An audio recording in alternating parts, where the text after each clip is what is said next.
Hey man, I can totally feel your pain, and after last evening's Facebook discussion and watching your video, I thought that it would be nice for me to come up with a video as well.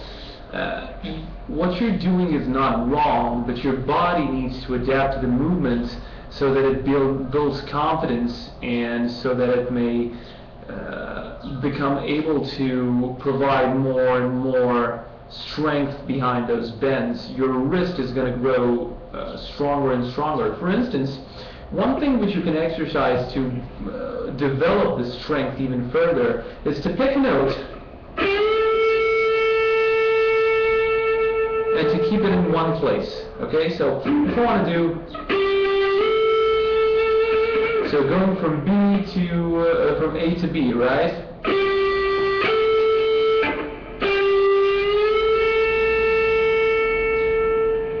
I'm holding that B there, not letting it slip down or pushing it even further. And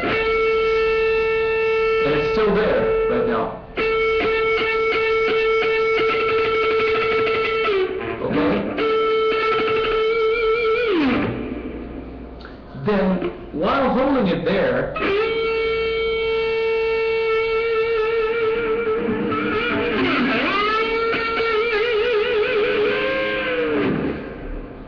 try to vibrate around that note. See, imagine that your note is at this level, and when you vibrate around it, you don't go here and vibrate here again. You just vibrate around that note as a wave which looks as equal as possible from one side to the other of the axis on which that note is positioned. Okay?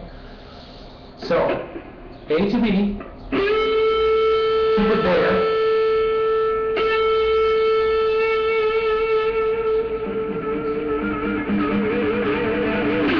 When you're going to be able to master this thing, so keeping it there and then just vibrating it in order to give it a little bit more push in life when it starts to die out.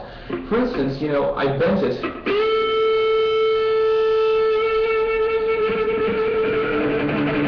And when I feel that it dies out, I'm going to give it a little bit more of a push. Okay, so once again.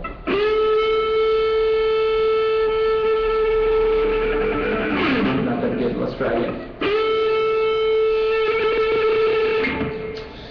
Definitely doing something weird here.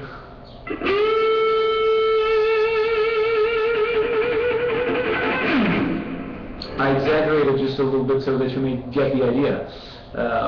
Do this with all upward bends on the B string as well.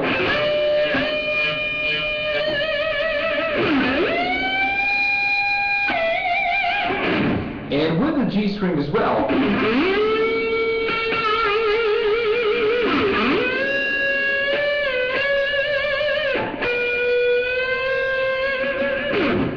Explore, man. Let your wrist loose. The more you do it, the better you're going to be at it. And don't forget to hold this thumb here so that you may pivot with it, okay?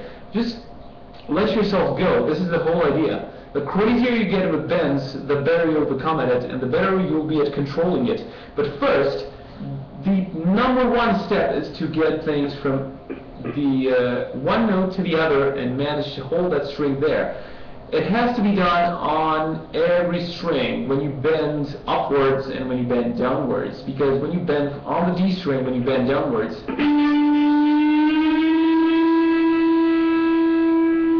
you keep that note there, going from E to F sharp.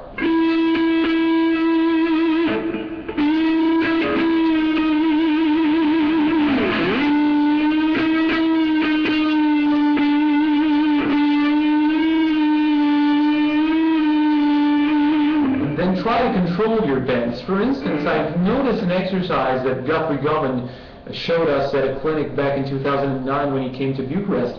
Did something like...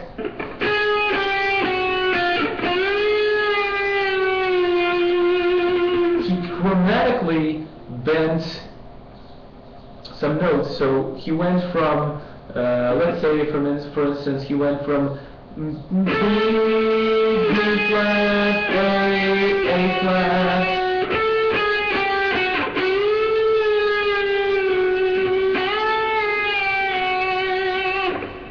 okay? Make sure that you can control all these notes and you can hold a note there. The control that you have when bending a note and keeping it to the note where you want it to get will have a very important impact on your vibrato technique. Because it's like, I don't know, what sort of a comparison can I give you for this idea? I have no comparisons in my mind right now, but anyway, I think you get the picture. Get that note to that point and be able to control it. And try this little chromatic exercise because it's really good. So start from B, so you have B, B flat, A flat, and then from A flat, you bend a minor third up to B,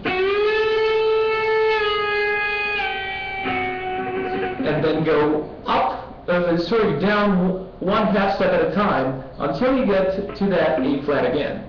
Okay? Record this and show it to me, and when you master this, trust me, your vibrato is going to get even better, and your overall control on your articulation is going to get better and better. Okay? Cheers, man.